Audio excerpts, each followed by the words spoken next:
বন্ধুরা, গতকালকের ভিডিওতে বেশ কিছু লেভেল শেয়ার করেছিলাম এবং আওয়ারলি টাইম ফ্রেম নিয়ে বুঝিয়েছিলাম।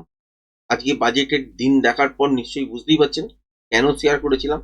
আর এক্স্যাক্ট যে লেভেলটা শেয়ার করেছিলাম আপসাইডের দিকের জন্য, যে 25,436 এই লেভেলটার ওপর যদি সাস্টেন করতে পারে তবেই কিন্তু আপসাইডের দিকের জন্য যাবে, আদারওয়াইজ কিন্তু যাবে না। আজকে মার্কেট খোলার পর কি সিচুয়েশন ছিল দেখতেই পেয়েছেন। এখান থেকে আস্তে আস্তে করে ধীরে ধীরে উপরের দিকের জন্য মুভ করতে শুরু, তারপর এখান থেকে তলার দিকের জন্য মুভ করতে শুরু করে। এখানে কিন্তু কোনো রকম ট্রেডিং সেট আপ হয়নি। একটা ইন্ডিকেশন ছিল কি, 25,436 এই জায়গাটা ব্রেক করতে পারেনি, তলার দিকে এসেছিল। বাজেট শুরুর সময় থেকে সেখান থেকে লাফিয়ে বাড়তেই পারতো, বা এই জায়গাটা ব্রেক করতে পারতো, যেটা আপনাদের সাথে শেয়ার করেছিলাম যে এই দিন নয় তার আগের দিনের যে সুইং লোটা ছিল, যেটা হচ্ছে 25,161, এই লেভেলটা যদি ব্রেক করে দেয় তাহলে এখান থেকে কিন্তু স্ক্যাল্পিং মুভ দাঁড়াবে। এবং এই লেভেলটা ব্রেক করলে কিন্তু 400 পর্যন্ত তলার দিকের জন্য জায়গা আছে, সেটাই শেয়ার করেছিলাম গতকালকের ভিডিওতে। এবং আওয়ারলি টাইম ফ্রেম অনুযায়ী আজকের দিনে যদি দেখেন, ঠিক 25,161 এই লেভেলটাই সুইং লো, মানে এই দিনের সুইং লোটা ব্রেক করার পরই কিন্তু একটা সোজা তলার দিকের জন্য মুভমেন্ট। হ্যাঁ, এত বড় মুভমেন্ট হয়তো ক্যাপচার করতে পারিনি, কিন্তু এইখানে দেখতে পেয়েছেন আপনারা অনেকেই নাম জেনে থাকবেন যে এঙ্গেলফিং বুল বা এঙ্গেলফিং বিয়ার। তো এটা আজকের দিনে এঙ্গেলফিং বিয়ার একটা ক্যান্ডেল 5 মিনিটের টাইম ফ্রেমে পেয়েছিলাম, এবং যখন বাজেট সেশন শুরু হয় সেই তারপরেই। এবং দেখতেই পাওয়া গেছে যে এইখান থেকে আলটিমেট এটা এঙ্গেলফিং বিয়ারের পরই কিন্তু কনফার্মেশন হয়ে গেল উপরের দিকে 25,436, এটাও যেমন ব্রেক করতে পারেনি, তলার দিকের জন্য এঙ্গেলফিং বিয়ার করেছে, তো এখান থেকে শর্ট করা যেতে পারে। সেই হিসাবেই কিন্তু শর্ট করেছিলাম। কোয়ান্টিটি মিডিয়াম পজিশন ছিল, খুব বড় কোয়ান্টিটি ছিল না। কারণ হচ্ছে একটাই, যে বাজেটের দিন যেরকম মুভ আপনারা দেখতে পাবেন, সেখানে কম কোয়ান্টিটি রাখলেও কিন্তু অনেক বড় প্রফিট হতে পারে। আর লসের দিক দিয়ে যদি বলেন যে উল্টো যদি চলে, তাহলে লসটাও কিন্তু অনেক বড় হতে পারে। সুতরাং ওইখানে একটু সামলে নিজেকে কিন্তু ট্রেড করতে হয়।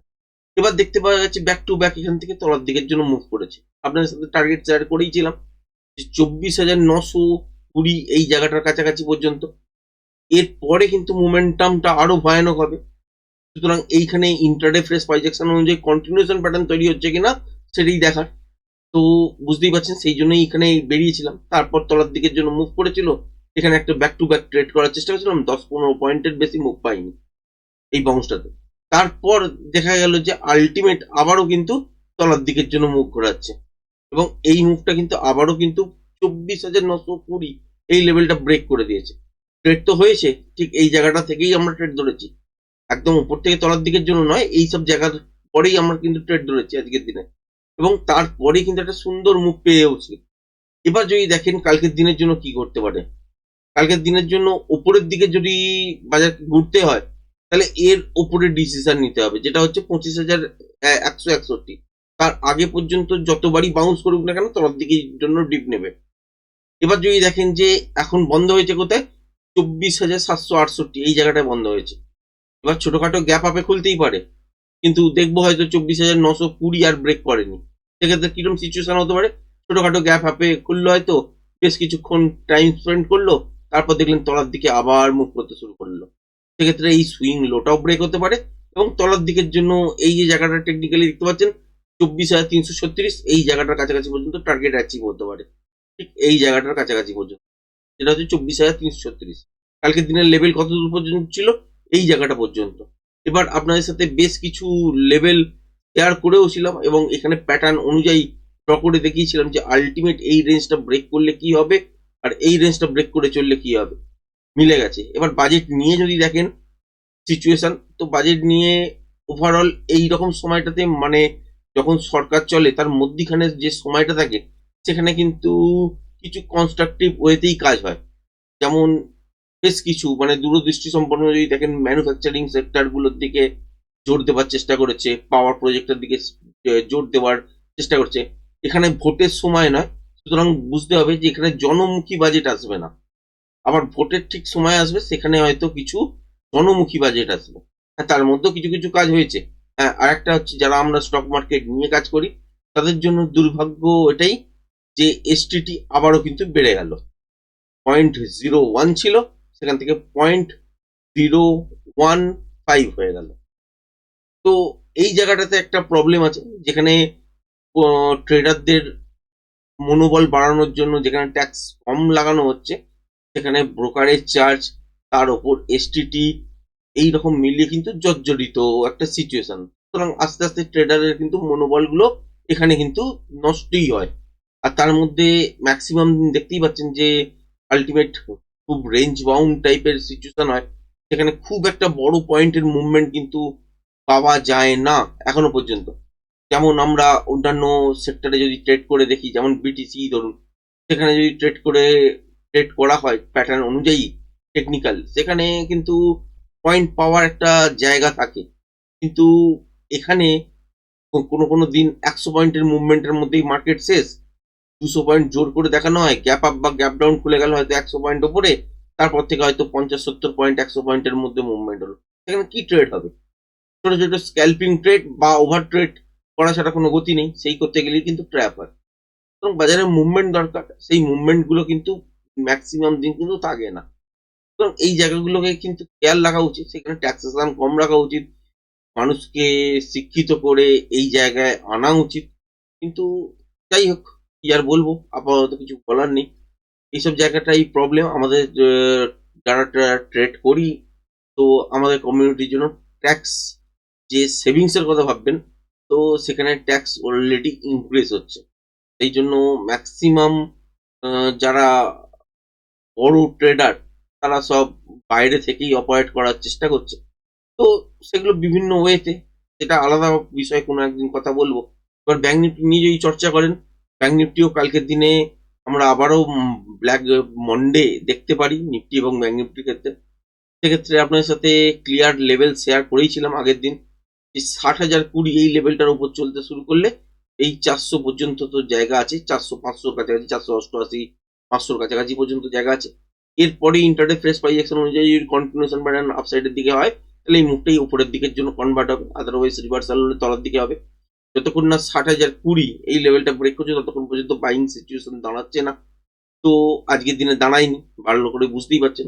আপনাদের সাথে সেলের একটা জায়গা শেয়ার করেছিলাম, সেটা হচ্ছে ঠিক এইখানটাতে, যেটা হচ্ছে 59,573।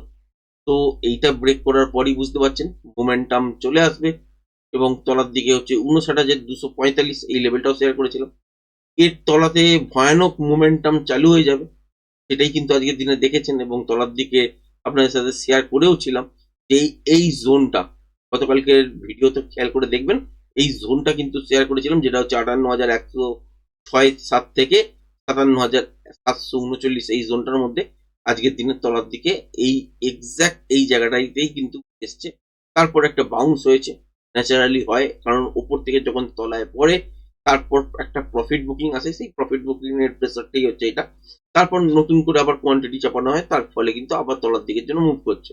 সুতরাং এক্সপেক্ট করবো কালকের দিন তলার দিকের জন্য যদি মুভ করে, সেক্ষেত্রে এই এত দূর পর্যন্ত চলে আসতেই পারে 57,010 এই লেভেলটার কাছাকাছি পর্যন্ত।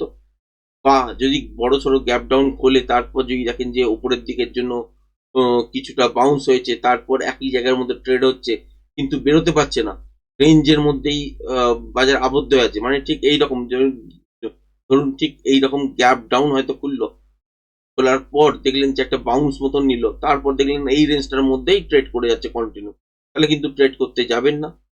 যদি দেখেন যে বাজারের মধ্যে মুভমেন্ট আছে, তাহলে অনেকক্ষণ টাইম হয়তো পাস করবে না, তারপরে ইন্টারডে সুইং লো বা সুইং হাই ব্রেক করলে সেখান থেকে একটা প্ল্যান করা যেতে পারে আপসাইড বা ডাউন সাইডের জন্য, সেটাই দেখতে হবে। কিন্তু মোটামুটি ভাবে এক্সপেক্ট করবেন যে আপসাইডের দিকের জন্য যদি বাজারকে ঘুরতেই হয়, তাহলে মিনিমাম এই যে জায়গাটা দেখতে পাচ্ছেন, যেটা হচ্ছে 58,990 বা 59,050 এই যে সুইং হাইটা হয়ে আছে এখানটা, 59,085 বা 59,000 এই জায়গাটাতে।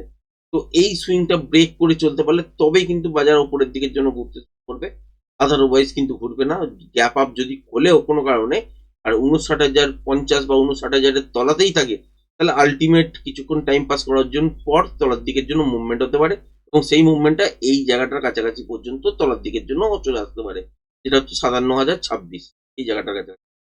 এবার যদি দেখেন যে উপরের দিকেই যেরকম মুভমেন্টটা আপনার সঙ্গে কথা বলছিলাম, যে উপরের দিকে দেখলেন যে গ্যাপ আপে হয়তো খুলেছে বাজার, এখানে বেশ কিছু সময় টাইম পাস করেছে, তাহলে আলটিমেট জানবেন কিন্তু ইন্টারডে সুইং লো ব্রেক করবে, ব্রেক করলে কিন্তু তলার দিকের জন্য মুভ হবে, সেক্ষেত্রে একটা বড় কোনো মুভমেন্ট আমরা ক্যাপচার করতে পারবো। আর যদি গ্যাপ ডাউন হলে তারপরেও একটা বাউন্স নেওয়ার পর কিছুক্ষণ আপনার সময় কাটাতে পারে, আপসাইডের দিকের জন্য কিন্তু বেশি জোর দেবেন না। নিফটির ক্ষেত্রে আরো একবার বলছি যে যদি দেখা যায় যে ঠিক এই সুইংটা যেটা হচ্ছে 25,160, 50-60 এই জোনটাকে ব্রেক করে যদি কন্টিনিউ সাসপেন্ড করতে শুরু করে, তবেই কিন্তু বাইং সেট আপ দাঁড়াবে। তার আগে কিন্তু যত উপরেই বাউন্স করুক না কেন বা গ্যাপ আপের সঙ্গে করুক না কেন, স্টেবল হতে পারবে না বা সাস্টেন করবে না। ওখানে ইন্ট্রাডে সুইং লো ব্রেক করলে কিন্তু তলার দিকের জন্যই মুভ করাবে। ব্যাঙ্ক নিফটির ক্ষেত্রেও সেম সিচুয়েশন। এই যে জায়গাটা দেখতে পাচ্ছেন, ঠিক এটা হচ্ছে 59,060-62, এই জায়গাটা 59,054, এই জায়গাটা দেখতে পাচ্ছেন। ঠিক এই সুইং হাইটা ব্রেক করে যদি গ্যাপ আপে খোলে, তারপর যদি ছোটখাটো ডিপ নিয়ে কন্টিনিউ 59,054 উপরে সাস্টেন করে, তবেই কিন্তু এখান থেকে বাইং সেট আপ আপনারা পাবেন। এছাড়া যদি দেখেন যে এর কাছাকাছিও খুলেছে কিন্তু উপরের দিকে এই সুইংটা ব্রেক করতে পারেনি, তাহলে ইন্টারডে সুইং লো ব্রেক করলে তলার দিকের জন্যই মুভমেন্ট কিন্তু আসবে। কারণ নেগেটিভ, কারণ এখান থেকে যদি বাউন্স করতেই হয় একটা নির্দিষ্ট লেভেল উপর ব্রেক করে খুলতে হবে, তারপর ছোটখাটো ডিপ নেওয়ার পর তাকে পজিশন বোঝাতে হবে যে আমি এর ওপর স্টেবল হলাম, তবেই কিন্তু আপসাইডের দিকের জন্য মুভমেন্ট পাবেন। আদারওয়াইজ গ্যাপ আপে খুললেও কিন্তু তলার দিকের জন্যই পড়বে। তো আজকের ভিডিওটা এই পর্যন্তই রাখলাম। ধন্যবাদ।